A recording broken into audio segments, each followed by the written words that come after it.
Hello மக்களே, சிவாயில யாரும் எதிர்பார்க்காத மாதிரி செம ட்விஸ்ட்டாக போயிட்டுருக்கு. மோனிகாவை எப்படியாவது இந்திராணியை செல்லினோட அவார்ட் ஃபங்க்ஷனில் வச்சு அவமானப்படுத்துன்னு சொல்லிட்டு ஒரு பிளானை போடும்போது வர்மா அந்த இடத்துல வந்து மினிஸ்டரை தூக்கிடுறாங்கன்னு சொல்லலாம்.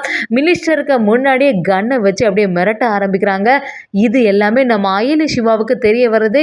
எப்படியாவது மினிஸ்டரை எப்படியாவது வர்மா கிட்டேருந்து காப்பாற்றணும்னு சொல்லும்போது புதுசாக விக்ரம்னு ஒரு புது கேரக்டர் வராங்கன்னே சொல்லலாம். செம மாசாவே இருந்துச்சு அந்த சீன் எல்லாம். வீடியோக்குள்ளே போகிற முன்னாடி நம்ம சேனலுக்கு சப்ஸ்கிரைப் பண்ணுங்க, அப்படியே பக்கத்தில் இருக்க பெல் ஐக்கனையும் கிளிக் பண்ணுங்க. அப்போ தான் நான் போடுற வீடியோலாம் உங்களுக்கு நோட்டிஃபிகேஷனாக வரும். ரித்திகாவும் பாவை கிட்ட சொல்ல ஆரம்பிக்கிறாங்க, கண்டிப்பாக உங்கள் அப்பாவோட அவார்ட் ஃபங்க்ஷனுக்கு நீ போய் ஆகணும், அங்கே நல்ல ஜாலியாக இருக்கும், அங்கே போனீங்கன்னா உங்கள் அப்பாவையும் பார்க்கலாம்ல சொல்லிட்டு, அது மட்டும் இல்லாமல் உங்கள் அம்மா கிட்ட போய் எப்படியாவது அவார்ட் ஃபங்க்ஷனுக்கு போகலான்னு சொல்லிட்டு கேளு அப்படின்னு ரித்திகாவும் பாவை கிட்ட சொல்லி வைக்கிறாங்க. பாவையும் எதுவும் தெரியாமல் இந்திராணி கிட்ட போய் சொல்ல போகிறாங்க. இந்திராணியும் அது யார் உங்ககிட்ட சொன்னா அப்படின்னு கேட்கும்போது ரித்திகா தான் பாவைக்கிட்ட இப்படி சொன்னதுன்னு எல்லாமே தெரிய வருது. அது தெரிஞ்ச உடனே இந்திராணியும் நம்ம ரித்திகாட்ட கோபப்பட ஆரம்பிக்கிறாங்க. எதுக்கு பாவைக்கிட்ட இந்த மாதிரிலாம் சொல்ல ஆரம்பிச்சா அப்படின்னு சொல்லிட்டு. அதே சமயத்தில் செழியனும் எப்படியாவது இந்திராணியும் அவங்க பொண்ணும் இந்த அவார்ட் ஃபங்க்ஷனில் வரணும்னு சொல்லிட்டு ரொம்பவே ஆசைப்பட்டுட்டு இருக்காங்க. செழியனும் இந்திராணி கிட்ட வந்து கூப்பிடும்போது இந்திராணியும் அதை கேட்குற மாதிரி இல்லை, என்ன நடந்தாலும் இந்த அவார்ட் ஃபங்க்ஷனுக்கு நான் வரப்போகிறது இல்லைன்னு சொல்லிடுறாங்க. நம்ம செழியனும் ரொம்பவே வருத்தப்படுறாங்க.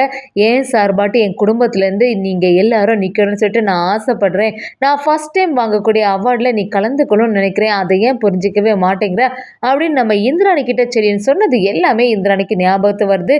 இருந்தாலும் அதை வெளிக்காட்டாமலே இருக்கிறாங்க.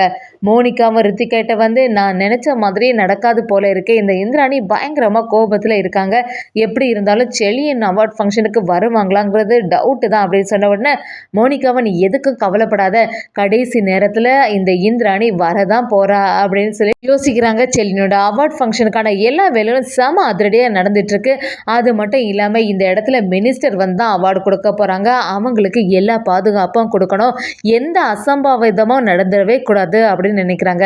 இன்னொரு சைட் பார்த்தீங்கன்னா வர்மாவுக்கு எல்லா விஷயமும் தெரிய வருது. இப்படி ஒரு அவார்ட் ஃபங்க்ஷனில் மினிஸ்டர் கலந்துக்கிறாங்க, அதனால அதை பயன்படுத்தி நம்ம எப்படியாவது நம்ம பொருள் எல்லாம் மறுபடியும் வாங்கிடலாமா அப்படிங்கிற மாதிரி வர்மா ஒரு பிளானை போடுறாங்க. அதுபடியே நம்ம கபிலன் கிட்ட சொல்ல ஆரம்பிக்கிறாங்க. கபிலா ஒரு அவார்ட் ஃபங்க்ஷன் நடக்க போகிறதில்ல, அதில் மினிஸ்டர் வராராம், மினிஸ்டருக்கு ஆப்பு வைக்கிற மாதிரி நம்ம ஏதாவது செய்து மிரட்டி அந்த அதிகாரிகள்கிட்ட இருந்து நம்ம பவரை வாங்கிட வேண்டியதுதான் அப்படின்னு சொல்லிட்டு நம்ம வர்மாவும் கபிலன் கிட்ட ஒரு பிளானை போடும்போது கபிலன் கொஞ்சம் பதட்டம் ஆகுறாங்க. என்ன வர்மா சொல்கிறேன், இதை கண்டிப்பாக பண்ணியே ஆகணுமான்னு கேட்கும்போது வர்மாவும் வேற வழியே இல்லை, நமக்கு இது ஒன்று தான் வழி, கண்டிப்பாட்டு இதை செய்து தான் ஆகணும், ஏன் கூட நீ இதை பண்ண வரியா வர மாட்டியா அப்படின்னு சொல்லிட்டு கபிலனை மிரட்டவே ஆரம்பிக்கிறாங்க.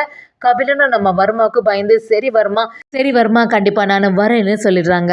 அதே மாதிரி நம்ம செழியனோட அவார்ட் ஃபங்க்ஷனுக்கு எல்லாமே தயாராக இருக்குது, செமையாட்டு ரெடி ஆகிட்டு இருக்காங்க. ஆனால் நம்ம செழியனுக்கு கொஞ்சம் வருத்தமாகவே இருக்குது, நமக்காக யாருமே இந்த இடத்துல இல்லையே, நம்ம குடும்பத்தை சேர்ந்த இந்திராணியும் பொண்ணும் வந்திருந்தா ரொம்பவே சந்தோஷப்பட்டிருப்போமேன்னு சொல்லி இந்திராணியை நினச்சி நம்ம செழியன் வருத்தப்பட்டு இருக்காங்க. மோனிகா அதை பார்த்து என்ன செழியா இந்திராணி வருவான்னு சொல்லிட்டு யோசிச்சுட்டு இருக்கியா, அவெல்லாம் ரொம்பவே திமிரு பிடிச்சவா, அவள் எங்கே வரப்போறா, நீ அவ்வளோ தூரம் கூப்பிட்ட பிறவும் அவள் வரமாட்டேங்கிறா பார்த்தியா, அவ்வளோத்துக்கு உன் மேலே அவளுக்கு வெறுப்பாக இருந்திருக்கு, என்ன நடந்தாலும் அவளுக்கு அவளோட குடும்பம் தான் முக்கியம், அவள் தான் முக்கியம்னு சொல்லிட்டு இருக்கா, அவளை போய் நீ நினச்சி வருத்தப்பட்டுட்டு இருக்கே செழியான்னு சொல்லிட்டு செழியன் கிட்ட கூட கொஞ்சம் இந்திராணியை பற்றி தப்பாக பேச ஆரம்பிக்கிறாங்க.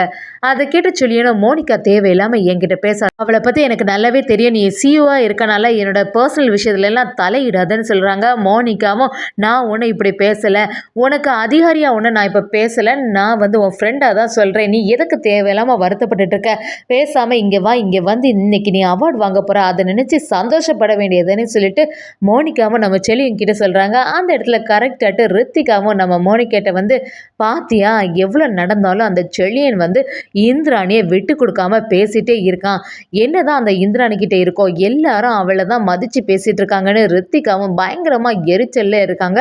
நம்ம மோனிகாவும் ரித்திகாட்ட நீ எதுக்கும் கவலைப்படாத, எப்படியாவது கடைசி நேரத்துலையாவது இந்திராணி வரதான் போகிறா, எனக்கு அவளை பற்றி தெரியும், ஒரு சுமே வந்தானா அந்த இடத்துலையே அவளை அவமானப்படுத்தி விட்டுறணும், அதுக்காக தானே நம்ம இங்கே இருக்கோன்னு சொல்லி ரித்திகா கிட்ட மோனிகாவும் பிளானை போட்டு வைக்கிறாங்க.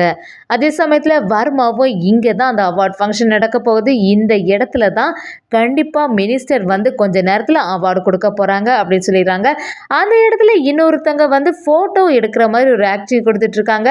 புதுசாக ஒரு கேரக்டரை இன்ட்ரோ பண்ணுறாங்க. அது விக்ரமா இருக்குது. போலீஸ் பாதுகாப்பு எல்லாமே அதிகமாக கொடுத்து வைக்கிறாங்க. அவார்ட் ஃபங்க்ஷனும் ஸ்டார்ட் ஆயிட்டு நம்ம மினிஸ்டரும் அங்கே உள்ளவங்களுக்கு எல்லாருக்குமே அவார்ட் கொடுக்க ஆரம்பிக்கிறாங்க. நம்ம செழியனுக்கு அவார்ட் கொடுக்க ஆரம்பிக்கும் போது கரெக்டாட்டு அந்த இடத்துல வர்மா முகமூடியெல்லாம் போட்டுட்டு அவங்க ஆட்களோட வராங்க. இதை கொஞ்சம் கூட யாருமே எதிர்பார்க்கல.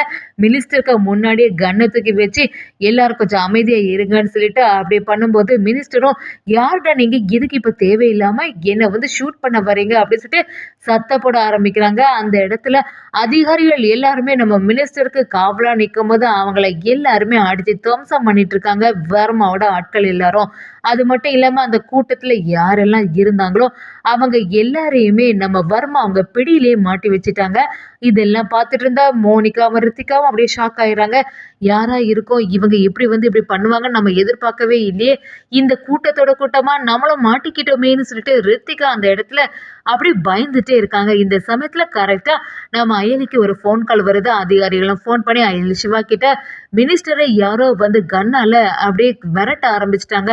அந்த வர்மாவா தான் இருக்கும், வர்மா தான் அந்த கூட்டத்துல இருக்கான், எப்படியாவது மினிஸ்டரை காப்பாற்றணும், வர்மாவையும் பிடிக்கணும், அதுக்கான வேலைகள் எல்லாத்தையுமே நீங்க தான் பார்க்கணும்னு சொன்னோன்னே நம்ம அயலி சிவாவும் ஃபாஸ்டா வராங்க. வந்து எப்படியாவது மினிஸ்டரை காப்பாத்திடணுங்கிற எண்ணத்திலே இருக்காங்க.